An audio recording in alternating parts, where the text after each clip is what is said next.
El éxito financiero tiene poco que ver con lo inteligente que seas y mucho con tu comportamiento. ¿Alguna vez te has preguntado cómo es que una persona con muchos logros académicos acaba teniendo menos riqueza que otras que ni siquiera tienen estudios? El comportamiento humano es una variable determinante en el desempeño financiero, desde algo tan grande como la economía de un país hasta lo más pequeño, como tus finanzas personales. Pero al mismo tiempo, este es el aspecto más difícil de analizar y comprender. En este video, voy a resumir los capítulos más importantes de un libro llamado La psicología del dinero, escrito por Morgan Housel. Capítulo 1. Nadie está loco. La idea que tenemos sobre cómo funcionan el mundo y el dinero tiene poco que ver con lo que realmente sucede en el mundo y mucho que ver con lo que uno cree al respecto. Y lo que piensas sobre la forma en que funciona el mundo está muy influenciado por tu experiencia personal.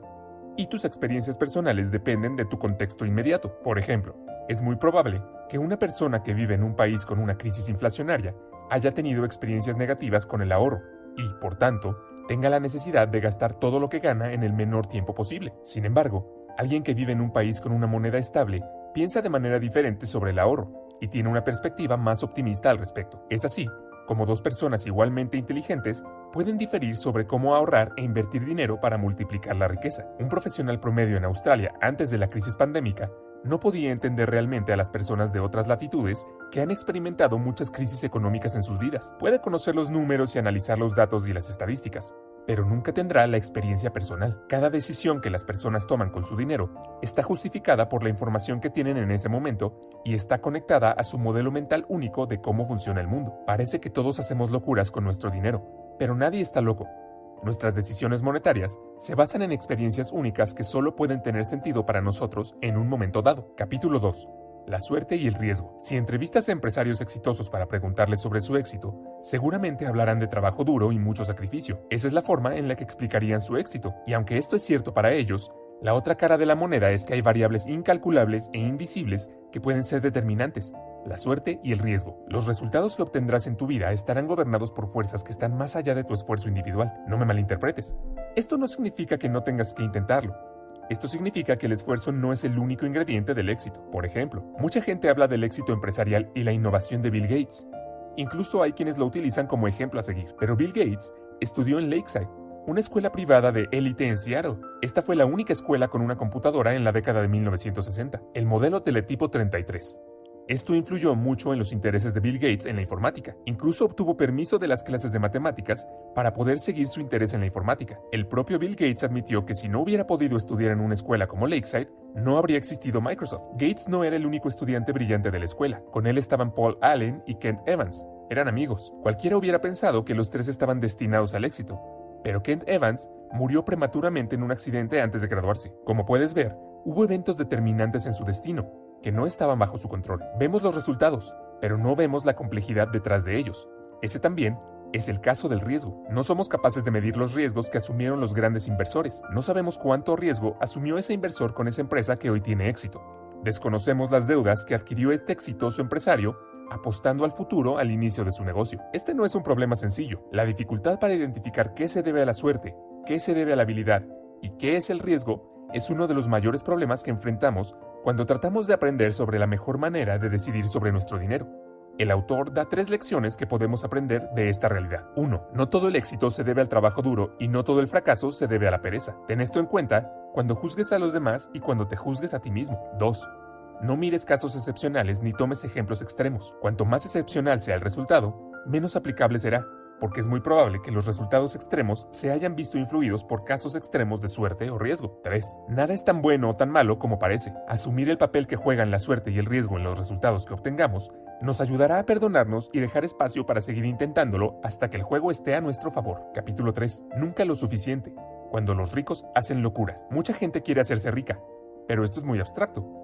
¿Qué tan rico quieres ser? ¿Cuánto es suficiente? Hubo una fiesta en Shelter Island organizada por un multimillonario a la que asistieron 2 escritores, Kurt Vonnegut y Joseph Heller. Vonnegut comenta que el multimillonario gana más dinero en un solo día que todo lo que Heller ganó con su novela. Pero Heller responde: sí, pero tengo algo que él nunca tendrá: lo suficiente. Existe el peligro de no tener nunca lo suficiente. Las personas pueden tenerlo todo: riqueza, propiedades de alto valor, poder, pero también pueden arriesgarse y tirarlo todo porque quieren más y más. El autor cuenta la historia de Rajat Gupta, que quedó huérfano durante su adolescencia, pero años más tarde obtendría un MBA de Harvard y se convertiría en el CEO de McKinsey & Company. Para 2008, se informó que el valor de su patrimonio era de $100 millones, pero Gupta quería más y lo demostró. En 2008, durante la crisis de Goldman Sachs, Warren Buffett decidió invertir $5,000 millones en el banco para ayudarlo a sobrevivir. Dado que Gupta era miembro de la junta directiva de Goldman Sachs, obtuvo esta información antes que el público, por lo que decidió acordar en secreto comprar acciones de Goldman Sachs antes de que subieran debido a la inversión de Buffett. Gupta fue arrestado por tráfico de información privilegiada. Así arruinó su reputación y su carrera, motivado por la codicia de no tener nunca suficiente. En este capítulo, el autor deja algunas lecciones importantes. 1. La habilidad financiera más difícil es hacer que la meta deje de alejarse. El objetivo se aleja cada vez más, cuando el gusto por más riqueza y poder aumenta más rápido que la satisfacción. Y esto es una señal de alerta que advierte que probablemente estás a punto de tomar más y más riesgos de manera irracional. La verdadera felicidad está en la satisfacción de tener lo suficiente, no en una expectativa constante. 2.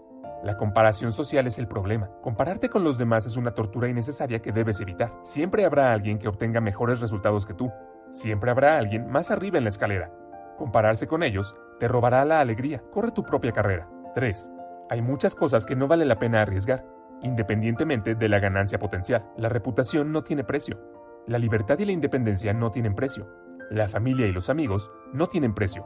Ser amado por quienes amas no tiene precio. La felicidad no tiene precio. Si quieres tener todo esto contigo, necesitas saber cuándo dejar de correr riesgos que puedan dañar todas estas cosas valiosas. Capítulo 4. Confundiendo la capitalización compuesta. Hay muchos libros sobre inversiones, muchos de ellos muy buenos, como los que hablan de cómo Warren Buffett hizo su fortuna a través de sus inversiones. Hoy en día, la fortuna de Buffett alcanza los $86.5 mil millones. Sin duda un inversor fenomenal, pero hay algo que no debes perder de vista. Buffett no solo es un buen inversionista, ha sido un buen inversionista desde que era solo un chico. Es así como más del 90% de sus activos se acumularon después de los 50 años. La habilidad de Warren Buffett es invertir, pero su secreto es el tiempo. Así es como funciona la capitalización compuesta. La lección que el autor quiere enseñar en este capítulo es que una buena inversión no se trata necesariamente de obtener los mayores rendimientos. Los retornos más altos tienden a ser éxitos únicos que no se pueden repetir. Una buena inversión consiste en obtener rendimientos bastante buenos a los que puedes ceñirte y que pueden repetirse durante el mayor periodo de tiempo posible. Y como dijo Charlie Munger, la primera regla de capitalización es nunca interrumpirla innecesariamente. Capítulo 5. Hacerse rico versus mantenerse rico. Muchos gurús financieros hablan de cómo hacerse rico, lo que lo ha convertido en un tema aburrido para muchas personas. Pero hay otra cosa que muchas veces se pierde de vista. No se trata solo de acumular una cierta cantidad de capital, sino de mantener su riqueza en el tiempo. El autor sostiene que solo hay una forma de mantenerse rico, una combinación de frugalidad y paranoia. Frugalidad significa usar sabiamente y prudentemente tus recursos. Hacerse rico requiere que asumas riesgos, que seas optimista sobre el futuro y que te des a conocer. Mantenerse rico requiere que tengas humildad y temor de que lo que has ganado te lo quiten o lo pierdas. El interés compuesto es como plantar un árbol. En un año no verás mucho progreso, en 10 años notarás la diferencia, y en 50 habrás creado algo extraordinario. Pero mantenerse de pie todo ese tiempo requiere que sobrevivas los impredecibles altibajos de la vida que todos experimentamos con el tiempo. Capítulo 6. Puedes equivocarte la mitad del tiempo y aún así hacer una fortuna. En este capítulo el autor cuenta la historia de Heinz Berggruen, quien llegó a ser admirado por su perspicacia para invertir en arte. Berggruen logró acumular una colección de valiosas obras de arte, pero la realidad es que no fue perspicacia pura, sino que compró grandes cantidades de arte, y de todo. Solo una pequeña parte se convirtió en ese arte valioso. Esto significa que Berggruen se equivocó la mayor parte del tiempo, sin embargo, logró hacerlo bien. Si quieres aventurarte en el mundo del emprendimiento y la inversión, debes entender que muchas cosas en el mundo cumplen con el principio de Pareto, o la regla 80-20. Por cierto, he hecho un video sobre el principio de Pareto si quieres entenderlo mejor. Dejo el enlace en la descripción. Los inversores experimentados y las grandes empresas esperan que del 100% de sus decisiones de inversión, el 80% fracase. Si ves algo que logró resultados extraordinarios o que se vuelve famoso e influyente, debes entender que es un evento en miles o millones. Así es el mercado de valores. La mayoría fallará, algunas funcionarán bien y solo algunas generarán rendimientos increíbles. Según el autor, Warren Buffett admitió que ha sido propietario de acciones en más de 400 empresas diferentes en su vida, pero las ganancias más significativas provienen de solo 10 de ellas. Muchas grandes empresas comprenden esta realidad de la vida. Por ejemplo, si revisas todas las series que ha producido Netflix, verás que solo algunas de ellas han tenido un éxito significativo. Cuando te des cuenta de esto, Puedes aceptar que es normal que muchas cosas fallen o salgan mal. Capítulo 7. Libertad. En este capítulo el autor cuenta cómo un día quiso convertirse en banquero de inversiones porque estaban ganando mucho dinero y pensó que sería feliz una vez que trabajara en ello. Cuando logró trabajar como banquero de inversiones, se dio cuenta desde el primer día por qué estaban ganando mucho dinero.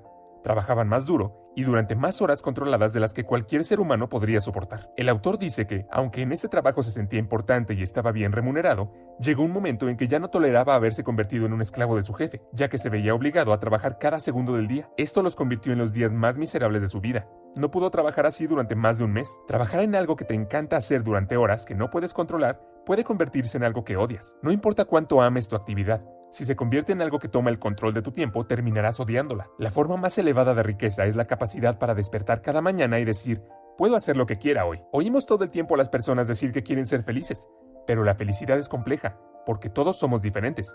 Pero hay un denominador común. El combustible universal de la alegría es la capacidad de controlar su propia vida.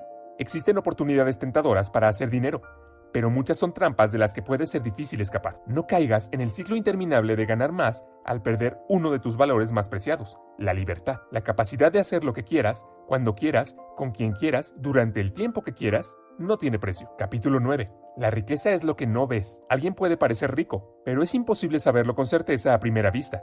Podrías estar viendo solo la punta del iceberg. No te dejes deslumbrar por aquellos que hacen alarde de su riqueza. Parece una estupidez decirlo, pero la única forma de acumular riqueza es no gastarla. Muchas veces cuando las personas dicen que quieren ser millonarios, lo que realmente quieren decir es que quieren gastar $1.000.000. Pero gastar $1.000.000 es literalmente lo opuesto a ser millonario. La riqueza está oculta. La riqueza es un ingreso que se ahorra, que no se gasta. La riqueza es opcionalidad, flexibilidad y crecimiento. La riqueza es la capacidad de comprar cosas si es necesario. Gastar dinero para mostrar a otros cuánto dinero tienes es la forma más rápida de tener menos dinero. Capítulo 13. Espacio para el error.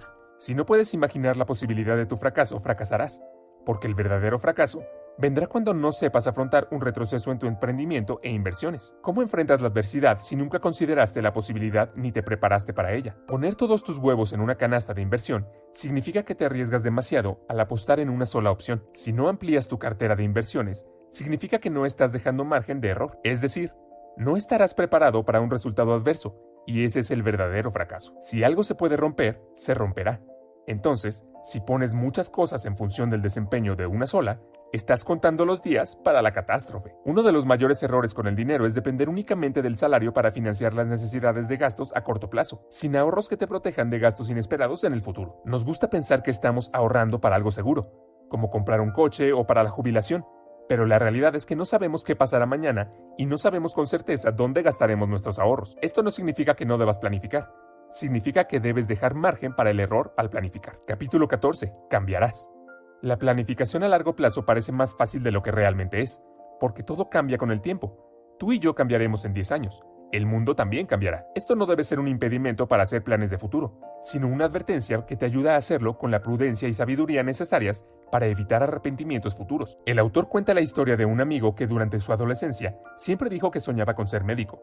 En esos días, era fácil concluir que no podría hacerlo, pero lo hizo con mucho esfuerzo. Hace unos años, el autor se reencontró con ese amigo que ahora es médico, pero ahora resulta que ese amigo que luchó por su sueño de ser médico lamentaba haber elegido esa carrera diciendo que era horrible. En psicología hay algo llamado la ilusión del fin en la historia. Así es como los psicólogos llaman a la tendencia de las personas a ser muy conscientes de cuánto han cambiado en el pasado, pero a subestimar cuánto es probable que cambien sus personalidades, deseos y metas en el futuro. La realidad es que cambiarás.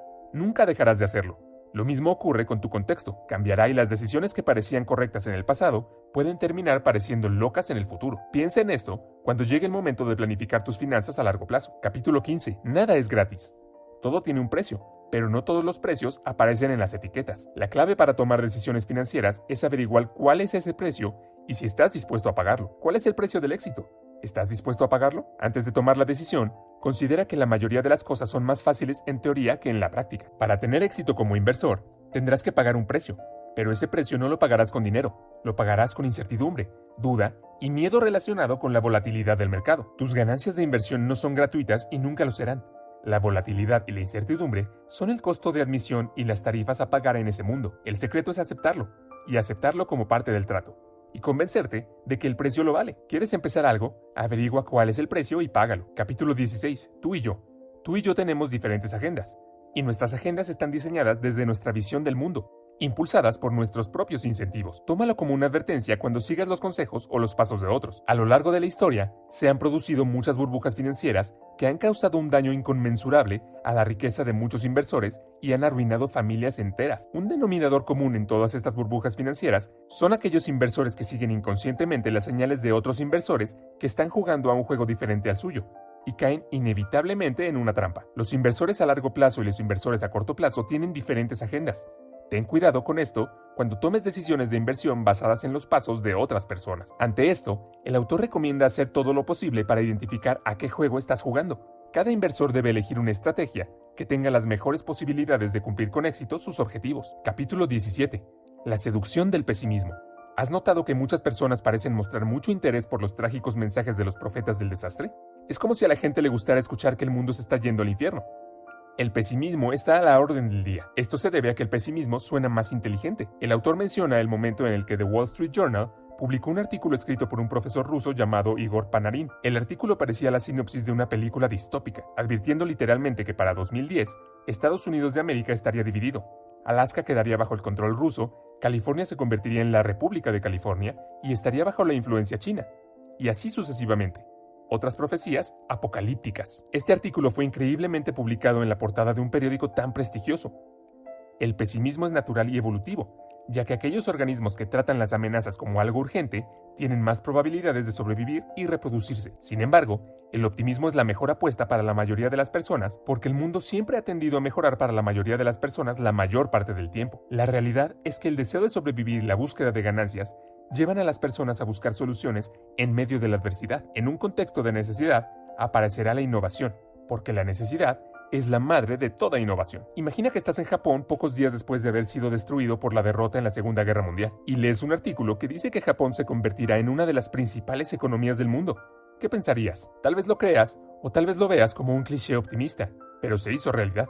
Japón logró recuperarse y convertirse en una potencia mundial, después de haber tocado fondo. Como ves, tarde o temprano, las soluciones aparecerán como respuesta de las personas a los problemas y adversidades. Este es uno de los impulsores importantes de la recuperación económica y uno que a menudo es ignorado por los pesimistas. Sin optimismo, es imposible que las personas creen soluciones a los problemas. Hasta aquí, el resumen de los capítulos más importantes de este libro. Gracias.